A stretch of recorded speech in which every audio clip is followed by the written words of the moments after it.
Hi ఎవరైనా welcome back. ఇది Sri Rama Navami mini vlog part 2.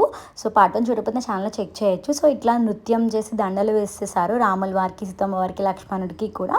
So ఆ ప్రాసెస్ అంతా కంప్లీట్ అయ్యాక మేము కొలటం కూడా చేసాము. సో ఆ క్లిప్పింగ్ నేను పార్ట్ 1లో యాడ్ చేయలేదు, సో అందుకని ఇందులో పెట్టాను. సో ఇదంతా కూడా మా కొలటం gang. And afternoon lunch complete చేసుకున్నాక ఇంక మళ్ళీ పల్లకి సేవ. సో ఈవినింగ్ టైం అనమాట. సో చక్కగా పల్లకి అంతా కూడా డెకరేట్ చేసేసారు. అండ్ సీతమ్మ వారిని, రాముల వారిని అండ్ ఇంకా లక్ష్మణుని మొత్తం ఈ ముగ్గురిని కూడా తీసుకొచ్చి పల్లకిలో పెట్టేశారు అనమాట. సో ఇంకా ఫైనల్లీ టు మూవ్ అనమాట. యాక్చువల్లీ అపార్ట్మెంట్ చుట్టూరు మాకు గ్యాప్ ఉంటుంది, సో అట్లా ఊరేగించాలనేది ప్లాన్. సో ప్రతి ఒక్కరికి కూడా పల్లకి ముట్టుకోవాలని కానీ అండ్ ఇంకా మొయ్యాలని కానీ ఉంటుంది కదా. అండ్ ఇక్కడ తలంబ్రాల బియ్యం కూడా ప్యాకెట్స్ చేసేసాము, సో దట్ అపార్ట్మెంట్లో ఫ్లాట్స్ అందరికీ ఇచ్చేయచ్చు అని. అండ్ ఇంకా పల్లకి సేవ స్టార్ట్ అయింది. సో మొత్తం 3 రౌండ్స్ వేసాము. రియల్లీ ఈవెంట్ అయితే చాలా బాగా జరిగింది. అండ్ నేను కూడా పల్లకి టచ్ చేసి మోసాను అనమాట ఫర్ ద ఫస్ట్ టైం నా లైఫ్లో.